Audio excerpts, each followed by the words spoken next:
आज की इस तेज रफ्तार से बदलती बिजनेस की दुनिया में कोई भी ऑर्गेनाइजेशन कामयाब कैसे होता है? जानते हैं, इसका जवाब है ऑर्गेनाइजेशनल डेवलपमेंट। तो चलिए बदलाव को मैनेज करने की इस जबरदस्त स्ट्रैटेजी को समझते हैं। तो आज हम क्या क्या देखने वाले हैं? सबसे पहले हम ओडी की परिभाषा को समझेंगे, फिर इसके लक्ष्यों और इसके महत्व पर बात करेंगे। इसके बाद हम इसकी पूरी प्रक्रिया को स्टेप बाय स्टेप जानेंगे और आखिर में जो सबसे ज़रूरी बातें हैं उन्हें एक बार फिर दोहराएंगे। तो चलिए सबसे पहले और सबसे ज़रूरी सवाल से ही शुरू करते हैं। ये ऑर्गेनाइजेशनल डेवलपमेंट यानी ओडी आखिर है क्या? और हाँ, एक बात साफ कर दूं, ये कोई छोटे-मोटे टेम्पररी सुधारों के बारे में बिल्कुल नहीं है। जरा इस सवाल के बारे में सोचिए। आज की दुनिया में जहां हर पल कुछ ना कुछ बदल रहा है, बड़ी बड़ी मुश्किलें आ रही हैं, वहां कोई भी ऑर्गेनाइजेशन असल में खुद को कैसे ढालता है और कामयाब कैसे होता है? बस यही वो चुनौती है जिसका जवाब ऑर्गेनाइजेशनल डेवलपमेंट देने की कोशिश करता है। तो ओडी की परिभाषा क्या है? देखिए, ये एक पूरी तरह से प्लान की गई कोशिश है जो पूरे ऑर्गेनाइजेशन पर लागू होती है। इसे टॉप मैनेजमेंट से मैनेज किया जाता है और इसका मकसद होता है ऑर्गेनाइजेशन को ज्यादा असरदार और हेल्दी बनाना। और ये सब कैसे होता है? बिहेवियरल साइंस यानी इंसानी बर्ताव के ज्ञान का इस्तेमाल करके। यहाँ एक बहुत जरूरी बात समझनी होगी कि ओडी और जो हमारी नॉर्मल ट्रेनिंग होती है उसमें जमीन आसमान का फर्क है। देखिए, जो ट्रेडिशनल ट्रेनिंग होती है वो शॉर्ट टर्म होती है, किसी एक इंसान की स्किल पर फोकस करती है और बस फौरन की समस्या को ठीक करने की कोशिश करती है। वहीं दूसरी तरफ ओडी एक लंबा चलने वाला काम है। ये किसी एक इंसान पर नहीं बल्कि पूरे सिस्टम और कल्चर पर फोकस करता है। इसका मकसद सिर्फ प्रॉब्लम ठीक करना नहीं बल्कि प्रॉब्लम को सुलझाने की काबिलियत बनाना है। ठीक है, तो अब जब हम ये समझ गए हैं कि ओडी क्या है, तो सवाल उठता है कि इसके असल मकसद क्या है। चलिए देखते हैं। ओडी का पहला और सबसे बड़ा लक्ष्य एक ऐसा कल्चर बनाना है जहां लोग खुलकर समस्याओं पर बात कर सकें और उन्हें सुलझा सकें, जहां टीम के सदस्यों के बीच भरोसा और सपोर्ट का एक मजबूत रिश्ता हो। और हां, एक और बड़ी बात, ओडी चाहता है कि अधिकार सिर्फ किसी के टाइटल या पद से न आए बल्कि उसकी काबिलियत और ज्ञान से आए।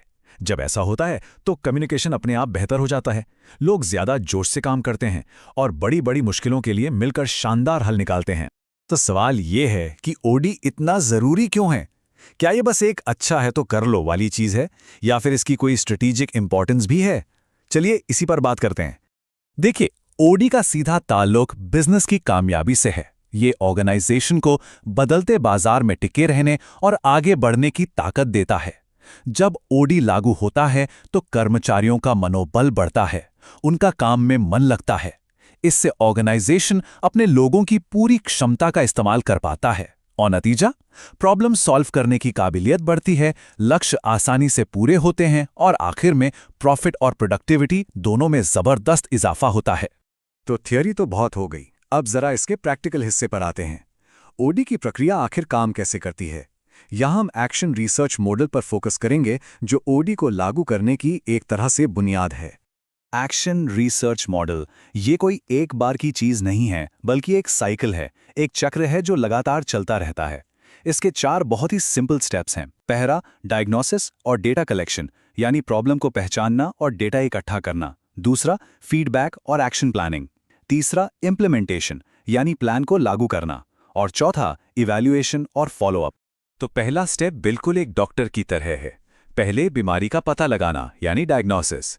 इसमें सर्वे, इंटरव्यू और लोगों को काम करते देखकर डेटा इकट्ठा किया जाता है। मकसद ये समझना होता है कि ऑर्गेनाइजेशन अभी कहाँ है और उसे कहाँ पहुँचना है और इन दोनों के बीच का फासला क्या है। अब जब डेटा आ गया तो क्या करें? इस स्टेप में उस डेटा को एनालाइज किया जाता है और फिर मिलकर एक एक्शन प्लान बनाया जाता है। और यहाँ सबसे ज़रूरी शब्द है मिलकर। प्लान बंद कमरों में अकेले नहीं बनता बल्कि ऑर्गेनाइजेशन के लोगों के साथ मिलकर तैयार किया जाता है, क्योंकि बदलाव तभी कामयाब होता है जब उसमें सब शामिल हों। अब बारी आती है एक्शन की। जो भी प्लान बनाया गया है उसे जमीन पर उतारा जाता है। इसमें कई तरह की चीजें हो सकती हैं, जैसे टीम बिल्डिंग की एक्टिविटीज, काम करने के तरीकों में सुधार या कोई नई टेक्नोलॉजी को अपनाना। और आखिर में हम ये देखते हैं कि जो किया उसका असर हुआ भी या नहीं। क्या हमारे एक्शन से फायदा हुआ? हमने इस पूरी प्रक्रिया से क्या सीखा? और यहीं से ये साइकिल फिर से शुरू हो सकती है। जो नतीजे आए उनके आधार पर नया डायग्नोसिस किया जा सकता है। ये लगातार सीखने और बेहतर होने का एक कभी न खत्म होने वाला सफर है। तो चलिए, अब तक हमने जो कुछ भी समझा उसके जो सबसे जरूरी पॉइंट्स हैं उन्हें फटाफट देख लेते हैं। तो ओडी के बारे में क्या बातें हमेशा याद रखनी है?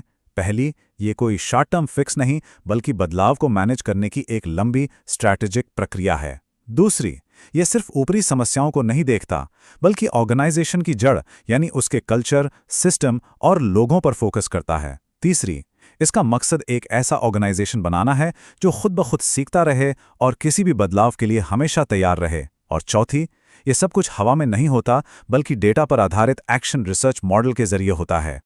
और जाते जाते एक सवाल, जरा अपने काम की जगह या अपने माहौल के बारे में सोचिए। ऐसी कौन सी एक प्रक्रिया है, एक प्रोसेस है जिसमें अगर सुधार किया जाए तो बहुत बड़ी क्षमता को अनलॉक किया जा सकता है? इस पे जरूर सोचिएगा।